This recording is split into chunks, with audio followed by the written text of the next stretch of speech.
Bonjour à tous, je suis Sonia Baskov, je suis associée de recherche et évaluation au Centre des compétences futures.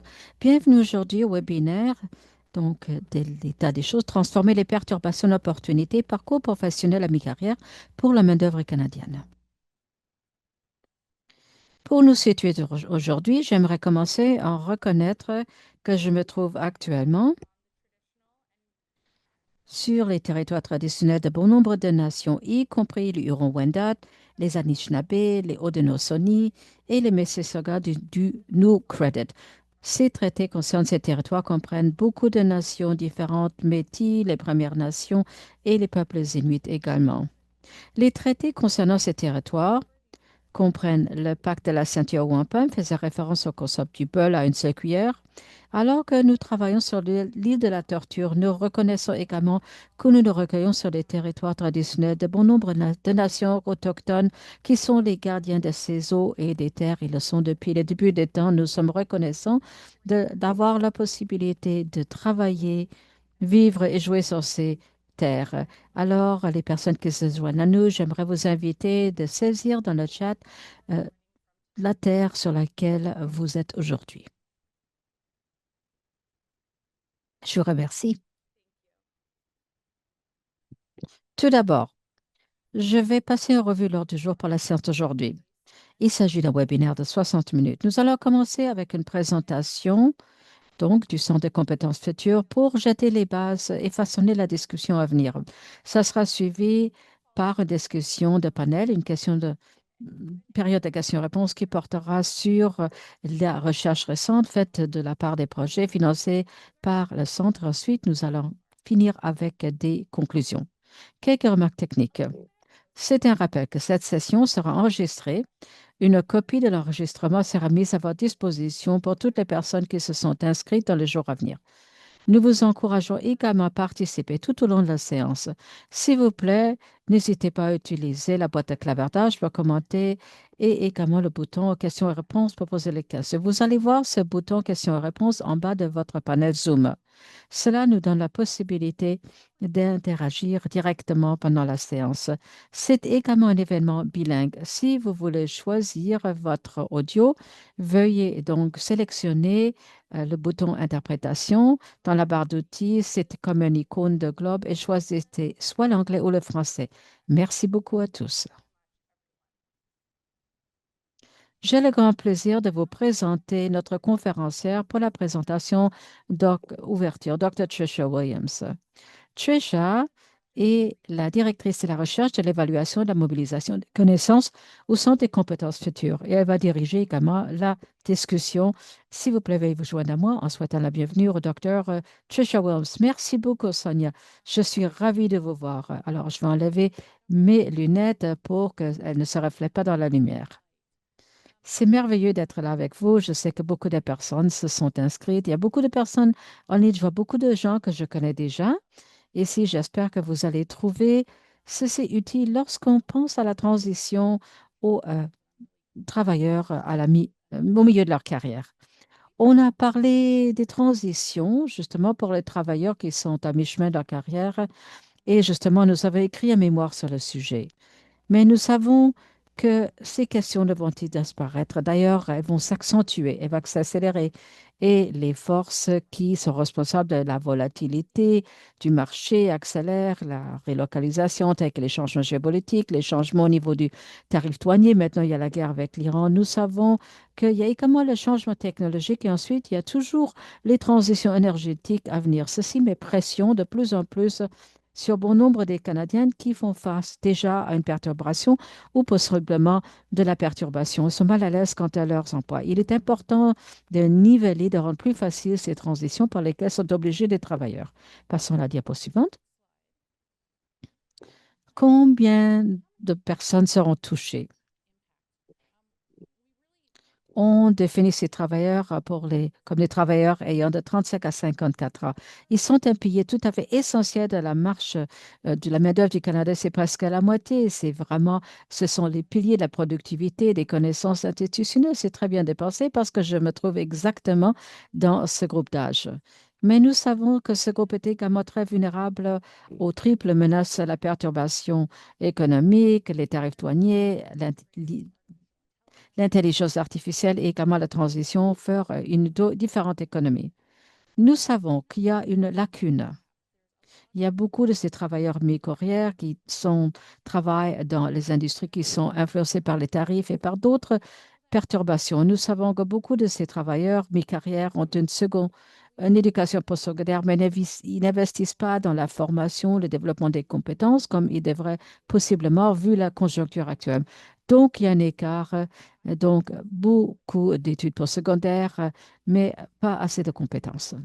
Encore une fois, nous passons à la diapositive. Brièvement, je parlerai de ça car Karen va y revenir. J'aimerais expliquer pourquoi c'est un problème actuel. Actuellement, il y a une lacune persistante des politiques publiques. Souvent, nous avons conçu ces politiques pour des mises à prix, pieds temporaires, etc., un surplus. Mais ce que nous regardons, ce sont plus des changements structurels de l'économie. Nous savons que pour les travailleurs, il y a également des impacts des licenciements sur leur vie financière, émotive. Les gens ont des hypothèques à payer, des factures. Ils ne peuvent pas laisser tout tomber pour suivre une formation qu'ils auraient pu prendre lorsqu'ils étaient plus jeunes. Et nous savons qu'il est difficile de traduire les compétences et l'expérience d'un secteur à l'autre. Si vous avez de l'expérience dans le secteur postsecondaire, comment transformer ces compétences pour ensuite travailler dans le secteur privé? Et également, les soutiens qui existent pour les travailleurs arrivent souvent après l'arrivée de la perturbation, donc trop tard. Nous savons qu'également, le changement se fait à une cadence rapide. Lorsque vous avez suivi un cours, normalement, il faut le mettre à jour. Il est difficile pour les gens de comprendre là où ils doivent consacrer leur temps, leurs finances et qu'est-ce qui peut conduire aux meilleurs résultats. Donc voilà quelques-uns des enjeux que nous avons reconnus. En réponse, et on passe à la diapo suivante. Notre Centre des compétences futures a investi dans plusieurs différents projets, donc 41 projets qui ont ciblé les travailleurs à mi-carrière à plus de 35,1 millions de dollars. Ici, on voit qu'il y a plusieurs interventions qui ont été testées et je ne veux pas en parler trop parce que nous avons un panel d'experts qui sont plus familiers avec la question, qui peuvent nous parler du genre d'aide et également les soutiens globaux, les interventions que nous avons mis à l'essai pour voir ce qui fonctionne le mieux pour aborder les enjeux que je viens d'établir. Alors, à la diapo suivante. Quelques points saillants, mais j'aimerais aller plus loin là-dessus avec les panélistes et également leur donner le temps de nous faire part de leurs idées. Il y a une chose que nous avons retenue de tous ces investissements dans les brochets, c'est que vraiment, c'est une question de concevoir avec intention. Nous savons qu'il faut y avoir des interventions plus proactives qui s'adaptent aux conditions changeantes du marché et qui soient plus efficaces. Et ça, c'est beaucoup plus utile plutôt que d'attraper les gens lorsqu'ils ont déjà été touchés, lorsqu'il y a une perturbation. Et nous savons que les répercussions peuvent être énormes. Donc, CITEC Canada est présent ici. Nous allons parler de leur projet de layoff aversion dans le secteur automobile. C'est un engagement précoce avec les travailleurs. Nous avons également travaillé avec le Calgary Economic Development pour recycler les travailleurs du secteur pétrolier et gazier lorsque les opportunités marché ont diminué. Et à la diapo suivante. Je crois que c'est quelque chose qui est révélé partout. Tout le monde parle de l'engagement des employeurs. Cependant, nous savons que l'engagement des employeurs peut bien se faire ou peut mal se faire. Peut-être nous allons également discuter dans la discussion avec le panel. Et qu'est-ce un bon engagement des employeurs? Je dirais que tout le monde va dire oui, nous sommes en train d'engager les employeurs, mais à quel moment du processus et à quelle capacité et quels objectifs et de qui sont les objectifs que nous visons. Par exemple, nous avons Charles, il va nous parler également de Rogers Cybersecurity, Catalyst et comment ils ont bien intégré les employeurs tout au long de la conception et de la mise en œuvre du programme de formation. Et qu'est-ce qui arrive ensuite? Pas seulement travailler avec les employeurs et dire, voilà, nous avons tous les diplômes, des programmes de formation. Et à la diapo suivante, c'est ici où je vais présager un petit peu les propos de Karen. Ici, il s'agit de la coordination de systèmes et des nouvelles conceptions. Ce que nous avons observé, c'est qu'en regardant les interventions sur la formation, nous n'avons pas à comprendre tout le système. Il y a des choses que nous avons approfondies, ce sont les mesures incitatives. Donc, pour comment donner des incitatifs aux gens pour s'engager, pour avoir un engagement en amont. Alors, c'est pour ça qu'on a des alliances qui sont passionnantes. Ça fait partie justement du travail de l'alliance de la main-d'œuvre, c'est de mener cette coordination. Nous avons observé des possibilités extraordinaires, surtout lorsque nous regardons de plus près les incitatifs que chaque groupe met en œuvre pour encourager et soutenir les travailleurs mi-carrière. Justement, nous avons travaillé avec Excellence in Manufacture et c'est une cohorte, une coopération de démonstration qui mettait à l'essai la façon d'inciter les employeurs à investir dans la formation professionnelle. Je sais que le Canada, nous le savons que le Canada a du retard par rapport à d'autres pays lorsqu'il s'agit d'inciter les gens à obtenir une formation. Diapo suivante. Nous allons aborder ces sujets, mais nous allons parler de la réflexion proactive relativement aux interventions qui permettent de répondre au moment actuel, qui n'ont pas été conçues pour une autre époque où le taux de chômage et les perturbations étaient différentes par rapport à aujourd'hui. Nous savons que nous devons continuer à travailler sur la façon d'encourager l'investissement des employeurs sur la formation, pas seulement cohérent, mais pour que ça soit rentable également. Également, il y a un élément de prestation de service qui est important. Comment est-ce que les main-d'œuvre licenciées peut refaire ses compétences pour s'assurer que ces compétences cadrent avec ce qui est nécessaire dans l'économie? Là-dessus, j'aimerais passer la parole. Je vais présenter notre pénal. Je ne sais pas si on est ça, peut-être pour vous montrer au tableau ce qu'on a comme panel, quels sont les membres. Alors, je vais vous présenter un petit peu, parlez-nous un petit peu de votre organisation et votre lien avec les travailleurs à mi-carrière. Et Karen, ensuite, va nous donner un aperçu du travail effectué par Blueprint. J'aimerais commencer avec Charles. Est-ce que vous voulez bien vous présenter, Charles? Et ensuite, Ali va nous permettre de vous voir. Charles, est-ce que vous pourriez dire quelques mots sur vous? Nous sommes ravis de vous accueillir. Je pourrais dire qui vous êtes, mais je crois que c'est mieux que tout le monde l'entende de votre bouche. Merci beaucoup, Trisha. Je vous remercie sincèrement de me donner la possibilité de faire partie de ce webinaire cet après-midi. C'est merveilleux, vraiment, de voir autant de personnes qui se sont inscrites. Je suis Charles Finley, je suis le directeur général fondateur du Rogers Cyber Secure Catalyst. Le Catalyst, c'est un centre, un hub pour la collaboration entre le secteur privé, public et universitaire pour répondre aux grands défis relevés par la sécurité en matière de technologie.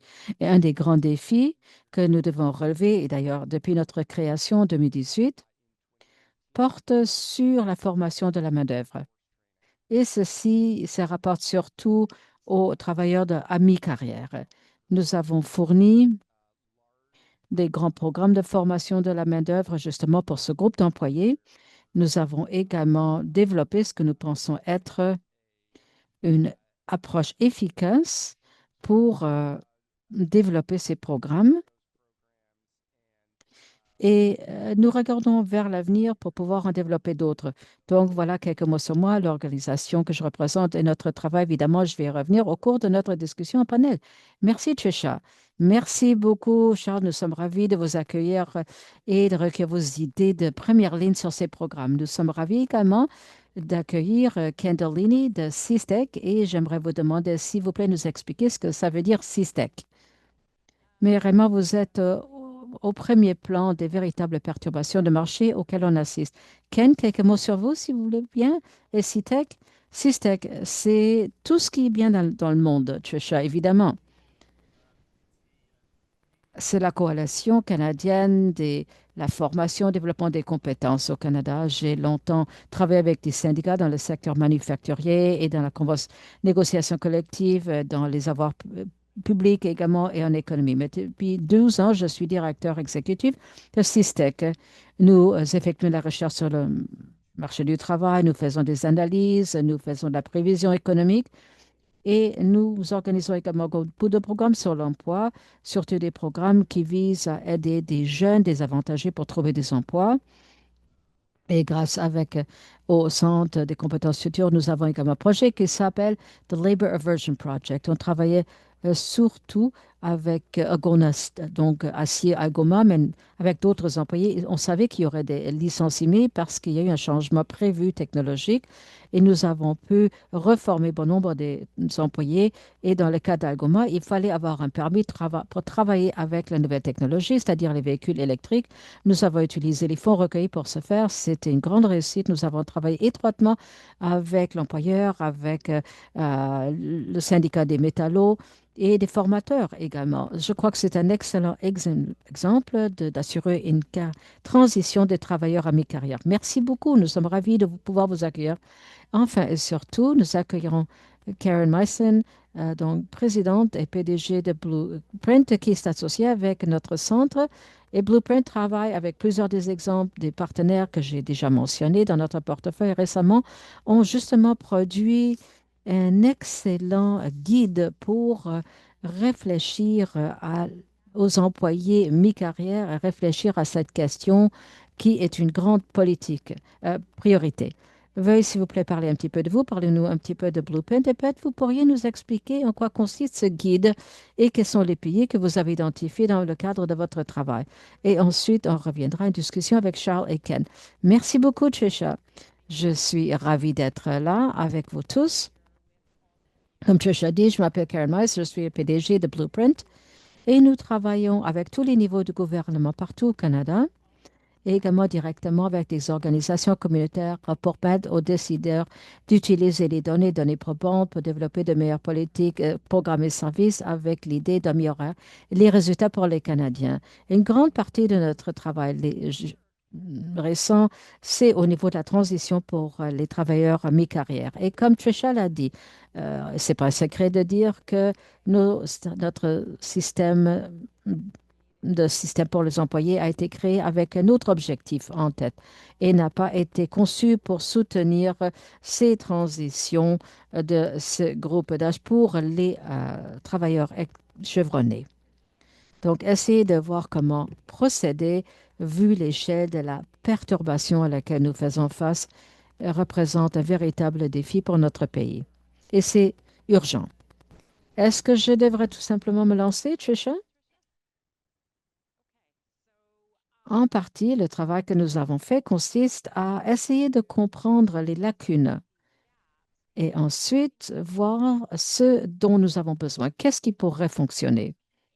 Et notre toute première observation, c'est qu'il nous manque vraiment ce cadre pratique, donc à l'échelle du système qui permet d'aligner les priorités de développement de la main-d'œuvre sur les priorités économiques. Et c'est d'une importance très critique, surtout à la lumière du niveau de perturbation que nous sommes sur le point de vivre. Et dans ce cadre, nous devons travailler avec les employeurs et faire un engagement très tôt avec les employeurs, tôt dans le processus, et commencer avec le côté demande pour nous assurer que dans la mesure de possible, nous pourrons commencer à engager et fournir des services avant qu'il y ait des pertes d'emploi. Je crois que nous le comprenons tous et c'est quelque chose que nous aimerions voir, un principe, mais la question est de savoir comment le réaliser. Donc, notre travail portera sur la possibilité de lier cette planification de la main-d'œuvre à l'échelle du système avec des parcours de services individuels qui permettent aux praticiens de livrer ceci dans leur travail quotidien. Dans ce cadre, donc, nous aurons besoin des nouveaux systèmes, des nouveaux piliers pour créer le système plutôt. Et ce n'est pas quelque chose que nous pouvons faire sur une base de projet par projet. Ce que nous tentons de faire toujours dans notre guide, et c'est de voir comment tout ceci pourrait être agencé et voir ce que nous faisons déjà bien, là où il y a des approches prometteuses et là où nous avons déjà réussi et vers quoi on vise. Donc, qu'est-ce qu'on vise? Alors, vous voyez bien les diapos ici. C'est un aperçu de très haut niveau de ce que nous faisons dans le guide de transition. Il est construit sur trois piliers. Et le premier pilier, c'est la collaboration et conception nouveau du système. Et c'est vraiment le fondement. Il y a une chose qui manque absolument de notre système existant et des systèmes existants. Souvent d'ailleurs, lorsque nous donnons des programmes de formation, lorsque nous les finançons par le biais d'initiatives, etc., il s'agit d'un projet programme par programme. Un prestataire identifie les besoins, essaie ensuite de rejoindre l'employeur, de les relier. Mais c'est la façon difficile de procéder. Ce que nous avons essayé de voir, c'est comment est-ce que cela pourrait fonctionner si on commençait beaucoup plus en amont. Et d'ailleurs, il y a des entités, il y avait une infrastructure de planification. Si on avait ça, c'est pour pourrait réunir les gouvernements, les organisations de travail, les syndicats, tout le monde ensemble pour poser d'autres questions. Où y a-t-il des perturbations à venir, lesquels des métiers sont à risque et quelle serait la transition viable pour ces travailleurs?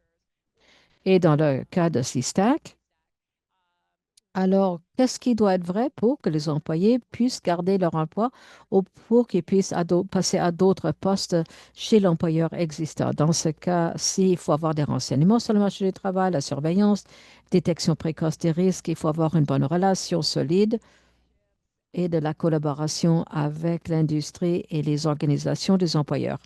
Et ce qui est clé, c'est que si nous commençons à entamer les transitions plus tôt, elles deviennent beaucoup plus faciles à réaliser, plus viables et pourront faire une grande différence pour les travailleurs à mi-carrière. Le deuxième pilier porte sur les parcours de service.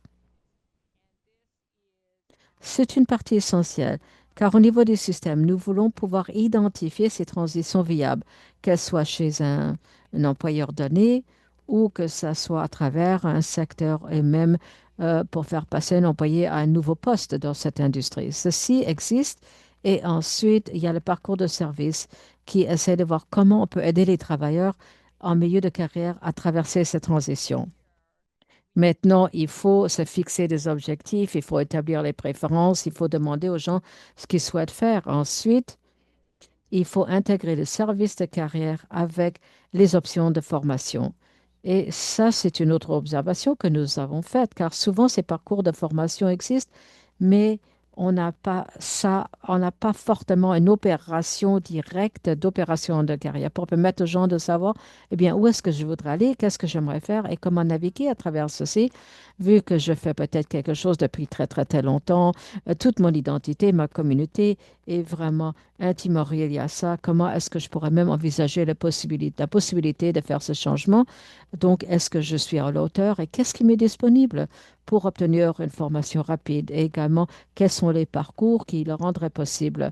Il y a également des facteurs financiers, il y a d'autres soutiens globaux. Donc, il faut avoir ce parcours pour connecter tous les services, c'est tout à fait essentiel. Également, obtenir une formation modulaire, bien ciblée, prioriser les apprentissages antérieurs. Tout ceci est important à réaliser. Comment le faire pour nous assurer qu'il y a assurance de la qualité, qu'il soit reconnu par les employeurs? Et c'est où entre en jeu le pilier 1, c'est la planification qui doit se faire pour faciliter le parcours de service sans faille. Et ensuite, vous avez le troisième pilier, c'est l'infrastructure de soutien. C'est absolument clé. Et c'est ici que nous aurons besoin de nouvelles approches. Mais il y a des bonnes nouvelles. C'est-à-dire que déjà, nous voyons des mouvements importants qui se font à l'échelle fédérale avec de nouvelles annonces sur les alliances de la main-d'œuvre. Ceci permet d'intégrer les piliers 1 et ensuite nous allons commencer à penser au troisième pilier. On peut s'imaginer qu'on pourrait peut-être avoir la Banque fédérale d'emploi jouerait un rôle très important. Et ensuite, il faut voir ce dont nous aurons besoin pour moderniser ceci, par avoir la mise en œuvre de l'infrastructure pour soutenir ces efforts est tout à fait clé. Je crois que mon temps s'est écoulé et je vais m'en tenir à ça et je serai heureuse également d'intervenir au cours du panel. On a tout un guide qui sous-tend ça. Il y a beaucoup, beaucoup plus de détails que vous y trouverez également. Très bien fait. C'est difficile de résumer la richesse de toutes ces idées et les leçons dans le guide de transition en quelques minutes. Vous l'avez très bien présenté. Merci, Karen. C'est peut-être un bon point de transition et je commencerai avec Charles, ensuite je passe à Ken. Charles, lesquels des éléments de ce modèle vous interpellent et euh, pouvez-vous identifier par rapport à votre travail? Et qu'est-ce que vous voyez dans votre secteur, dans votre travail ou domaine d'expertise qui sont peut-être absents ici? Oui, merci beaucoup, Tricia. Il y a beaucoup de choses dans ce guide de transition. Et justement, Karen, il y a beaucoup de choses ici qui vraiment ressemblent au travail que nous faisons. Mais vous savez, le Rogers Cybersecurity Catalyst est actif dans le domaine de la technologie, dans la cybersécurité, donc une adoption sécurisée de l'IA et la mise en œuvre. Nous travaillons avec des employeurs à mi-carrière pour avoir accès à ce genre de rôle. Écoutez, je ne pourrais pas mettre trop l'accent sur la vitesse de cette perturbation à laquelle nous assistons dans ces secteurs. C'est assez incroyable. Évidemment, nous le savons tous, mais les implications de l'intelligence artificielle sur les postes et la technologie sont profondes. Alors, Karen a parlé de l'importance de l'engagement avec les employeurs est tout à fait essentiel dans ce contexte. Et moi, je voudrais vraiment le souligner, y revenir du fond de mon cœur. Et ça, seulement pour les employeurs. Mais il y a besoin d'engager auprès des analystes et des individus chez les employeurs qui comprennent où se dirige cette technologie, quel est son avant-plan et ce dont l'employeur aura besoin pour travailler avec cette technologie. C'est essentiel, vital, parce qu'évidemment, il y a eux, ils sont le côté demande de cette équation. Et c'est seulement si eux comprennent et vous comprenez exactement ce dont ont besoin de ces travailleurs à mi-carrière dans leur transition que vous allez pouvoir effectivement euh, trouver des postes pour ces personnes et les placer dans les postes. Et c'est ce que nous avons appris chez nous. Nous l'avons appris de façon directement et ces besoins peuvent rapidement changer. Alors, je voudrais vraiment souligner cette partie parce qu'elle est d'une grande importance. Mais permettez-moi de dire que ce n'est pas quelque chose qui arrive une seule fois. Ces relations avec les employeurs sont constantes. Cela se produit avant la création d'un programme est mise en œuvre pour les employeurs à mi-carrière. Cela donc intervient également lorsque les employés à mi-carrière sont à ces postes. Évidemment, cela se produit également entre la prestation de ces programmes. Et ce processus d'itération est constant également parce que les besoins en matière de technologie changent en temps réel et les besoins des employeurs changent en temps réel. Alors, j'aimerais le dire très brièvement, c'est quelque chose qui fait l'objet d'une réflexion chez nous. Si vous offrez le même programme pour, disons, un employeur à mi-carrière qui est en transition vers un nouveau poste et vous êtes en train, que vous l'aviez offert il y a 3 ans, il y a des possibilités que vous avez raté une mise à jour. Et ce processus constant d'itération et de mise à jour est, à mon sens, vraiment important. Alors, j'aimerais soulever un autre point qui m'a vraiment interpellé dans les commentaires de Karen, et ça porte sur les soutiens globaux. Les employés, évidemment, des travailleurs en milieu de carrière sont différents des autres. Nous avons travaillé avec les apprenants à la fin de carrière, ou donc, mais au milieu, ils sont souples, leurs vies sont différentes. Mais les travailleurs en milieu de carrière ne vont pas réussir normalement dans une transition vers un nouveau poste sans pouvoir bénéficier d'un soutien important en dehors de la formation pour ces transitions à l'échelle de tout le système. Il n'y aura pas de réussite. Alors, je voulais faire valoir ces deux points qui m'ont vraiment interpellé dans les commentaires de Karen. Et justement, le défi que nous devons tous relever, parce que cela se produit en temps réel. Nous voyons déjà les numéros d'emploi fédéral aujourd'hui qui sont sortis aujourd'hui. C'est très, très, très décevant. La situation est grave pour les travailleurs en milieu de carrière dans notre économie. Et les solutions que nous devons élaborer dans le secteur de la technologie doivent être élaborées également en temps réel. Il faut avoir ce lien avec les employeurs et il faut fournir des soutiens globaux pour les apprenants. Appreneurs, c'est tout à fait essentiel. Non, c'est une excellente transition pour le travail que fait Ken et ce que fait son centre. Il travaille avec Algoma. Il travaille également avec les employés qui sont touchés. Vous êtes là sur le terrain, vous essayez de naviguer à travers cette approche de pouvoir action. Pourriez-vous peut-être nous parler de ce que c'est? Qu'est-ce qui arrive avec les travailleurs chez Algoma avec lesquels vous travaillez actuellement? Est-ce que cela fonctionne pour eux? Je crois que c'est vraiment intéressant que vous dites que je suis sur le terrain, car souvent, lorsque je fais travail, littéralement, je me sens être sur le terrain. C'est assez difficile. Alors, j'aimerais combiner un petit peu ce que nous faisons avec Algoma et revenir également sur les acétates de Karen. Parce que je crois que Blueprint et le centre sont sur la bonne voie, et je suis d'accord. Mais il y a plusieurs lacunes. Il y a des choses qui seraient plus faciles de mettre sur un diapo qu'il est de les mettre en œuvre. Peut-être je pourrais commencer avec ça parce que vous m'avez posé une question sur le Power Action Center. Mais je suis d'accord avec tous pour dire que pour rassembler toutes les parties prenantes ici, c'est important. Mais il est également important de noter que ce n'est pas si facile de réaliser. Et donc, leur demander à ses collaborateurs de collaborer n'est pas facile. Et il y a vraiment toujours cette tension entre le gouvernement fédéral et provincial sur la formation. Ce n'est pas de nouvelles pour vous, sans doute pour qui que ce soit ici. Lorsque vous avez une société comme Algoma Steel, licencier environ un tiers de leur main-d'œuvre, la relation entre le syndicat et l'entreprise ne va pas être positive. Et également, ces jours-ci avec les collèges qui financent des compressions de postes parce qu'il y a moins de travailleurs temporaires étrangers. Ils se font la concurrence et lorsque les gens sont licenciés, du coup, ils viennent et ils vendent leur programme. Ils essayent. Premier point, je dirais ceci, que le leadership et les médiations, les compétences de médiation sont très importants. Cela nous permet de créer cette collaboration nécessaire. Et le deuxième point, qui à mon sens est plus facile à dire que de faire, c'est d'avoir une intervention précoce. Dans certains cas, on peut y arriver. Dans le cas de Algoma, oui, parce que il y avait une grande dépense en immobilisation.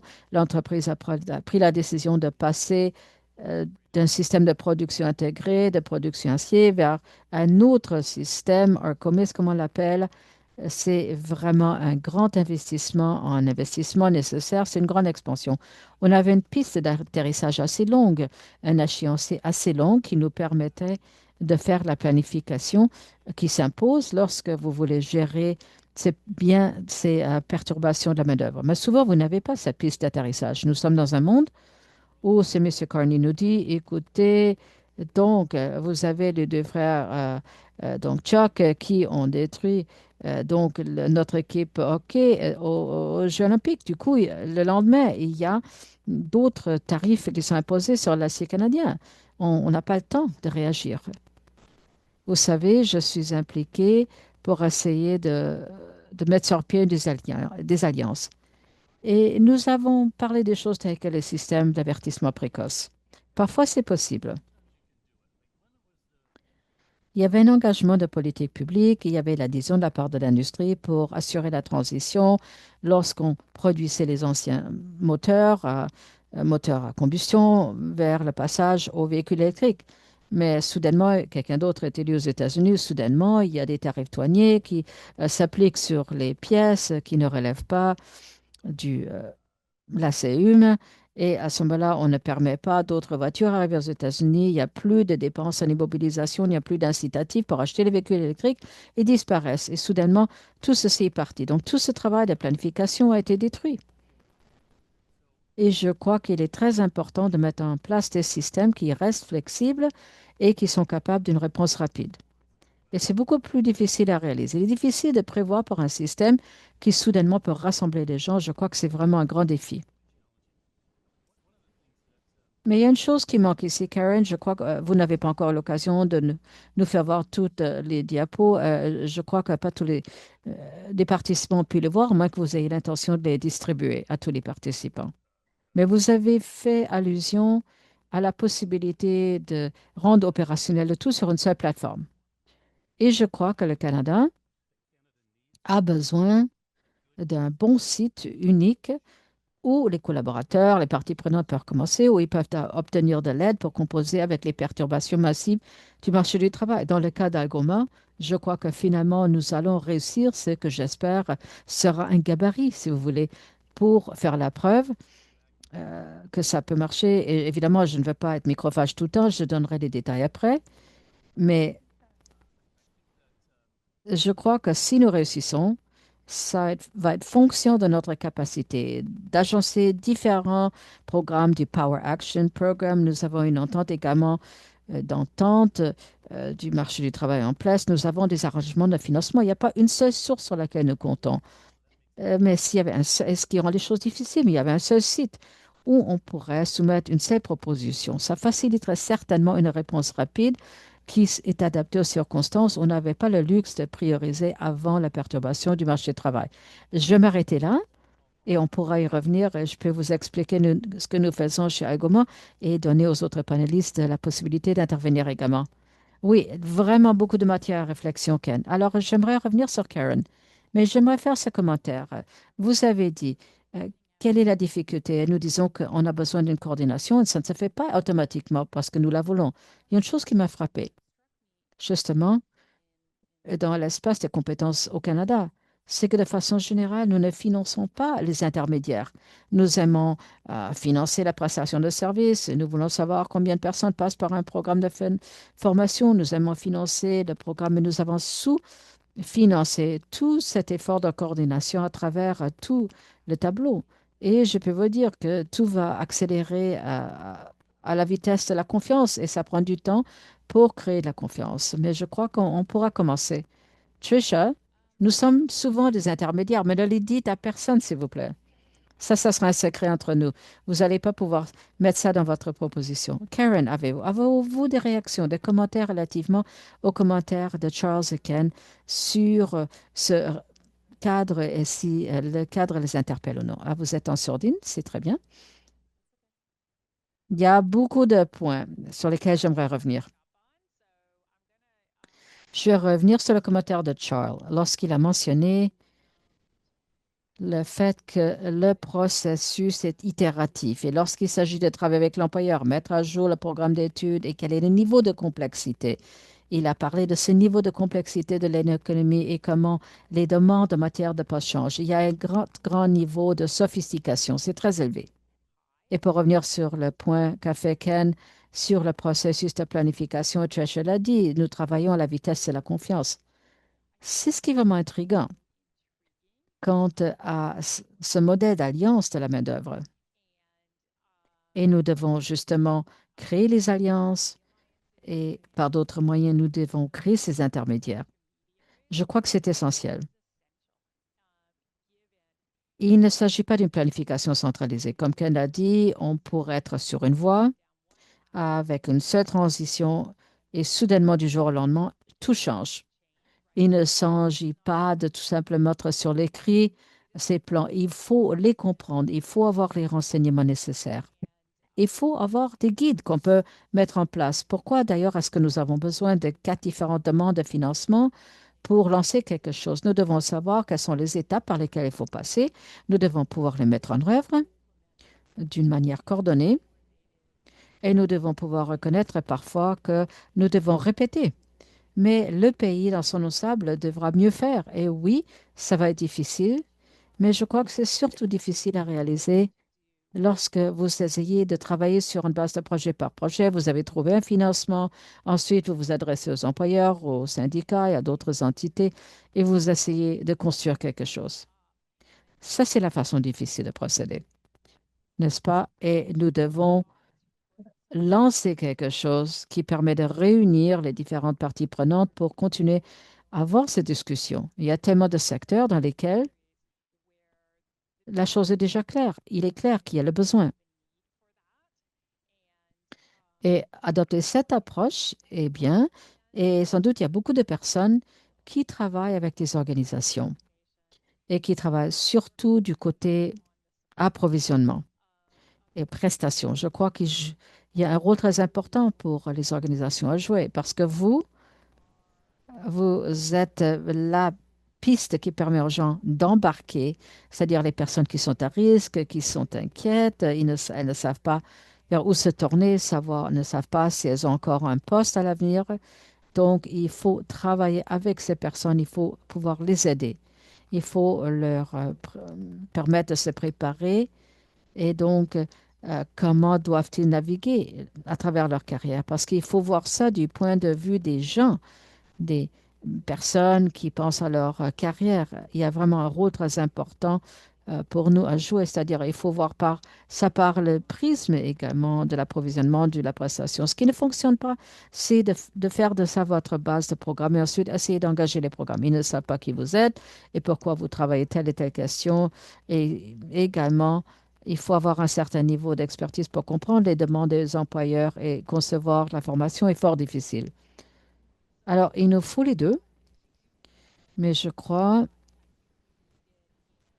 qu'il faut l'insérer plus dans un cadre d'alliance où on peut ramener ensemble les différents acteurs. Et il nous faut beaucoup plus d'infrastructures que nous avons actuellement. Car il y a une chose qui, à mon sens, euh, de laquelle nous devons nous reculer, c'est de construire des outils qui visent la base de projet par projet. On investit beaucoup dans la conception de quelque chose. Et vous avez à peine lancé le projet, soudainement, vous n'avez plus de financement et vos outils restent sur la tablette. Il faut penser aux besoins qui vont s'exprimer partout au pays et comment nous allons pouvoir construire cette infrastructure. Je ne pourrais être plus d'accord avec vous. Je ne pourrais pas vous dire combien de propositions nous recevons qui proposent une trousse d'outils. Alors je me dis, oui, il y a toujours un bon moment pour obtenir un outil, une liste de vérification, mais ces outils en soi ne résoudront pas les problèmes. Et il faut avoir ces approches graduelles ne nous permettront pas de concevoir des systèmes qui nous permettront d'avoir une vision prospective. Alors maintenant, à vous. Qu'est-ce que vous pensez, Charles? Comment est-ce que vous y réfléchissez? Donc, Rogers Cybersecurity Catalyst, comment est-ce que vous penchez sur la question? Nous connaissons la démographie, le taux de natalité est en baisse, les baby boomers sont le point de la retraite, l'immigration. Nous devons travailler de plus en plus avec ces employés, surtout dans votre secteur. Peut-être c'est une question de croissance nette, même s'il y a eu perturbation de l'IA. Alors, quelle est votre approche sur la possibilité de travailler plus avec ces personnes? Très bonne question. J'y reviens dans un moment. Mais je voudrais revenir sur un commentaire de Karen et Ken également en parler un peu de façon discrète, c'est-à-dire la vitesse. Nous devons faire accélérer beaucoup plus rapidement les systèmes par rapport au passé. Nous devons élaborer et mettre sur pied des programmes sur le terrain qui permettront d'appuyer ces travailleurs. Nous devons être plus agiles comme un secteur relativement à la prestation des programmes. Trisha, vous l'avez dit, nous devons nous faire confiance les uns aux autres en élaborant ces programmes, en les mettant en place et en les répétant en contact avec la réalité sur le terrain. Là, la réalité, c'est que souvent, les employeurs ne savent même pas ce qu'ils veulent. Nous sommes dans un contexte, et ça rejoint le point soulevé par Ken, où le marché du travail change en temps réel, à la réponse des entrants qu'on n'aurait jamais pu prévoir il y a même un an, ou il y a 2 ans. Et dans ce contexte, la possibilité d'être agile, la prise de décision rapide, de travailler en mode accéléré et être prêt à faire des erreurs et à les régler pour en arriver à des résultats positifs, c'est beaucoup plus important que jamais. Pour répondre à une question directe, il y a une chose qui nous a fait problème, mais sur laquelle nous travaillons. Comment faire en sorte qu'un employé à mi-carrière ait le niveau d'expérience dans un nouveau domaine qui est normalement recherché par un employeur? Nous avons des employeurs qui cherchent un certain niveau d'expérience relativement à la technologie. Ils s'attendent à ce que les employés l'utilisent et un employé à mi-carrière qui transitionne vers ce poste doit pouvoir faire preuve d'une certaine expérience en travaillant avec cette technologie. Qu'est-ce que ça veut dire? Donc, l'expérience simulée sur le terrain, en ligne. À quoi est-ce que ça ressemble? Il y a des moyens très intéressants qu'on peut utiliser pour aborder ça par le biais de la technologie. Nous avons une plateforme de cybersécurité, de tests en ligne, où les employés peuvent simuler une expérience dans le vrai monde. Lorsqu'ils vont voir un employeur, ils peuvent justement parler de leur expérience, même s'ils ont transitionné vers ce secteur sans toutefois avoir acquis cette expérience. Nous avons également développé un modèle clinique où les apprenants pourront travailler sur les problèmes de cybersécurité sur le terrain, tout en travaillant. Lorsqu'ils vont à l'entrevue, lorsqu'ils font leur transition, ils auront des choses à dire sur le fait qu'ils aient une expérience des premières lignes. Ces modèles qui donc permettent de répondre aux besoins d'expérience du côté de la demande pour les employés à mi-carrière est importante. Nous avons beaucoup d'employés à mi-carrière. Je reviens également sur l'expérience, ensuite je reviens aux aptitudes, compétences. Beaucoup de ces employeurs qui sont en train de transitionner vers de nouveaux postes, ils disent, écoutez, je n'ai aucune des compétences dont vous avez besoin en cybersécurité. Mais lorsque vous regardez leur expérience précédente, c'est pas vrai. Ils ont une expérience en gestion de projet, ils savent gérer des crises, ils ont des compétences en expérience, ils ont l'expérience, ils ont toutes sortes d'expériences différentes qui sont importantes au niveau de la technologie, de la cybersécurité. Là, il faut qu'ils reconnaissent qu'ils détiennent cette expérience, il faut leur aider à raconter ça et expliquer comment ils peuvent contribuer à l'employeur dans ce nouvel poste alors qu'ils sont en transition. Et également, en même temps, il faut travailler avec les employeurs pour leur permettre de reconnaître que cette expérience compte. Pour revenir sur le point de quête, non, rien de ça est facile. Toutes ces conversations sont difficiles. Les employeurs se trouvent en position difficile par rapport à l'investissement et évidemment la transition des employés à mes carrières. Eh bien, ils passent par des changements. Ce sont tous des conversations très sensibles. C'est tellement vrai. Vous savez, il y a des questions qui sont posées ici et j'aimerais y aller également. Mais c'est sensible, il s'agit de la vie des gens, de leurs moyens de subsistance. Ce n'est pas quelque chose de théorique. On ne le prend pas à la légère, je veux juste vous le dire. Ken, dites-nous un petit peu ce qu'il en est de la situation chez vous, dans vos centres de pouvoir urbain. Mais il y avait une question posée également. Est-ce qu'il y a des exemples de là où ça a bien réussi? Et je ne sais pas. Donnez-moi quelques mois. Je vous reviens. Je vais vous le montrer. Je sais que vous êtes dans les tranchées. À ce moment-ci, vous êtes passé du terrain pour aller directement aux tranchées. Absolument. J'aimerais vous parler un petit peu de notre modèle et notre approche que nous avons utilisé à Sault Ste. Marie. Au début, on, on a signé une entente de marché du travail qui nous a permis de faire la recherche, l'engagement et la consultation. On a commencé à engager les parties prenantes, y compris la province, la ville de Sault Ste. Marie et Algoma Steel, le syndicat, les deux sections locales, le Collège Saint-Sou, le local et comme prestataire de services local étaient impliqués. Il y a eu beaucoup d'engagement. Alors, donc, on a essayé d'obtenir leur soutien. Deuxième chose que nous avons faite, c'est qu'on a effectué de la recherche.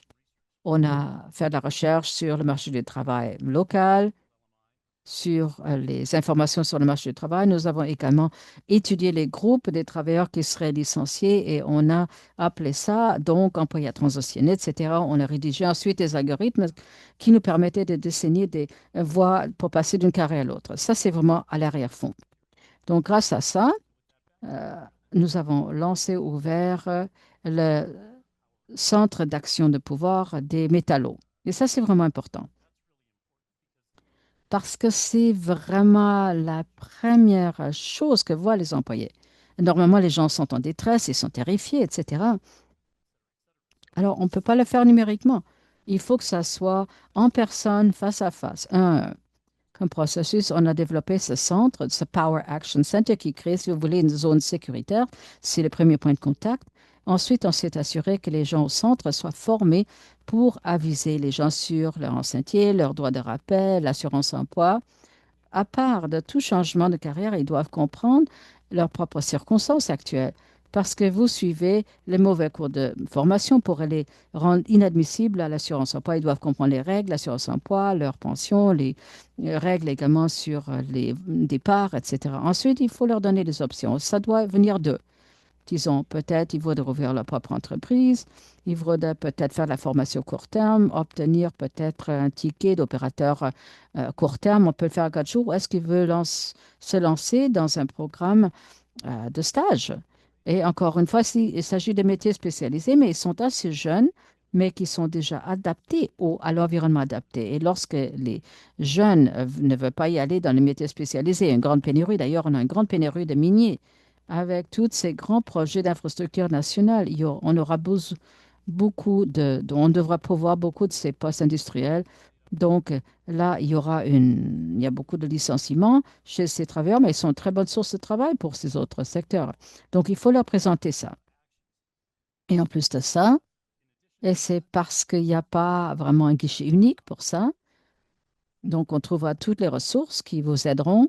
L'autre mandat que nous avons reçu, c'est d'évaluer tous les autres programmes gouvernementaux, y compris donc, le nouveau programme de l'Ontario sur les compétences, Sector Workforce Innovation, tous ces nouveaux programmes qui existent et décider lesquels des programmes donc, pourraient correspondre à nos collaborateurs et lesquels on pourrait appliquer. Et ensuite, à la fin, nous faisons une évaluation.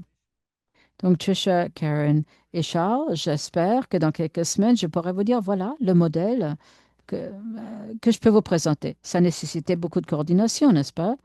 Et vous avez dû rassembler toutes sortes de pièces et de rassembler des gens autour de la table. C'est un excellent exemple. Karen, à vous.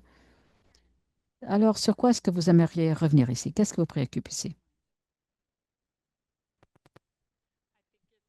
Ken, c'est vraiment extraordinaire que vous ayez eu cette réflexion et les apprentissages que vous avez intégrés dans votre travail, qu'il est important d'en apprendre de ce genre d'intervention sur le terrain et ensuite voir comment nous allons appliquer ça ailleurs dans le pays.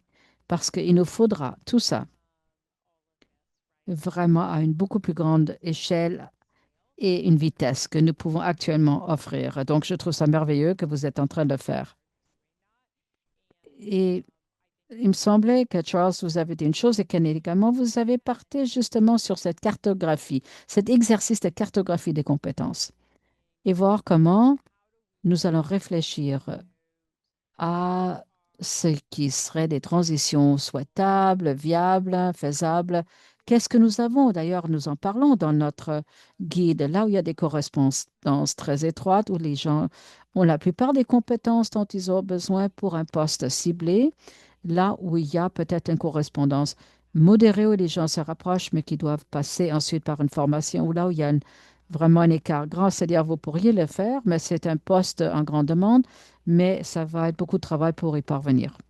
Donc, faire la cartographie, voir où il y a des similarités entre les compétences et est-ce que nous savons quelles sont les demandes dans ces postes, ça c'est très important. C'est un travail de modélisation important qui doit se faire. Et nous pourrons justement tirer profit de certaines innovations technologiques pour y arriver d'une manière très rigoureuse et sophistiquée. Et ce que j'ai beaucoup aimé, Ken, sur vos commentaires, c'est-à-dire ensuite, il faut vraiment mettre ce prisme personnel. Et c'est là où entrent en jeu les services de carrière. Et on permet aux gens de comprendre quels sont vos intérêts, vos préférences. Est-ce que je peux tolérer un environnement de travail? Qu'est-ce que j'aime? Qu'est-ce que j'adore? Qu'est-ce que j'aime pas? Il faut prendre cette partie-là également qui est personnalisée. Donc, on doit vraiment tisser des choses distinctes ensemble. Et je trouve, Ken, que ce soit formidable que vous ayez pu rassembler ces choses parce qu'il ne s'agit pas des mêmes compétences ni les mêmes entités. Donc, il faut savoir comment ramener ça dans un tout à l'échelle du système. Oui, Ken, encore une minute. Ensuite, je vais essayer d'avoir une dernière ronde très rapide. Alors, j'aimerais juste revenir sur l'importance de personnaliser. Qu'est-ce qui arrive à ces gens, normalement? C'est qu'aussitôt que les avis de licenciement sont lancés, on a lancé le centre, un tiers environ de la main-d'œuvre s'est inscrite, est venue. Et ensuite, il faut attendre les licenciements. Ça ne se fait pas encore. Ça va se faire bientôt, le 23 mars, c'est bientôt. On s'attend à ce moment-là qu'un autre tiers va se joindre à nous une fois qu'il y aura le licenciement émis. Et ensuite, les derniers tiers Donc, un des emplois du Power Action Center, c'est d'aller chercher les gens parce qu'eux, ils ne vont pas chercher de l'aide. Il faut quelqu'un qui va faire l'effort pour s'assurer que les personnes au moins soient mises au courant et puissent saisir les services que nous offrons. Moins de 60 secondes, oui. Et je vais utiliser mon privilège et j'adore que vous avez parlé de ce counseling et cette orientation de carrière arrive avant même qu'on puisse offrir un service de formation. Et encore une fois, parfois, il faut leur courir après un peu pour dire, écoutez, vous devriez peut-être vous inscrire, ça vaut la peine. Et payer également. Alors, nous sommes dans les 5 dernières minutes. Alors, je vais avoir une très petite dernière ronde. Nous avons parlé de l'importance de forger les alliances. C'est une nouvelle, justement, un programme mis en place par le gouvernement fédéral pour coordonner les différents secteurs. Qu'est-ce que vous aimeriez, vous, avec cette alliance sur la main-d'œuvre? Quel serait un des éléments que vous voulez voir mis en place dans un an? Qu'est-ce qui vous rendrait très heureux relativement à donc alliance de la main-d'œuvre? Qu'est-ce qui vous intéresserait de voir? Est-ce que quelqu'un aimerait se lancer? Et je commencerai. Alors, je crois que ce qui est vraiment important ici, c'est de mettre en place cette planification proactive. Commencer à identifier lesquelles des infrastructures sont nécessaires pour bien le faire. Et ensuite, commençons à parler aux liens à travers l'économie.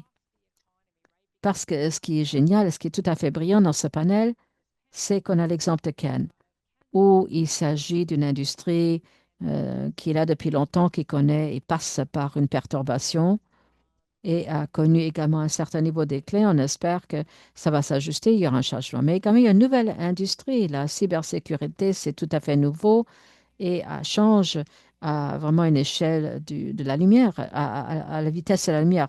Comment créer les liens entre ces différents secteurs? Là où il y a une grande demande, par exemple dans un secteur où là, il y a un déclin ou un changement.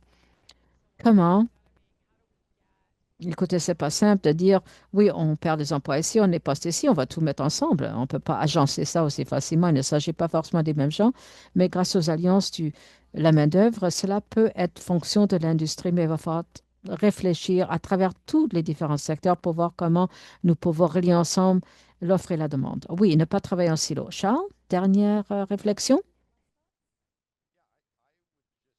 Ce que j'aimerais voir, c'est un développement des solutions créatives, qui sont fonction des pratiques exemplaires à travers les différentes alliances, c'est-à-dire où on travaille ensemble. Et je crois que c'est vraiment l'ordre du jour.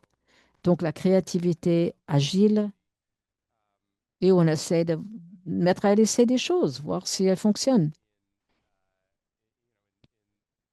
Et dans l'élaboration des programmes de formation pour les employés à mi-carrière. Voilà, ça, c'est vraiment important. Ken, vous avez les derniers mots. Je dois faire attention. Ah, sinon, écoute, non, non, sinon c'est pénalité. Et je dois faire attention, je suis en train de négociation, et je dois négocier. Et je sais que certains membres avec lesquels je négocie sont parmi les participants. Mais deux choses. Écoutez, je l'ai déjà dit officiellement que je suis d'accord avec ça. Ce que j'entends le plus de la part des employeurs relativement aux questions de marché du travail, c'est les métiers spécialisés dans un secteur comme les miniers. On a une pénurie énorme de miniers. Alors, je voulais absolument en parler avec l'Alliance. Et également, je veux m'assurer qu'on compose également avec la mobilité de la main-d'œuvre. Karen et Charles en ont parlé. Alors, je parle de la mobilité géographique et entre les postes.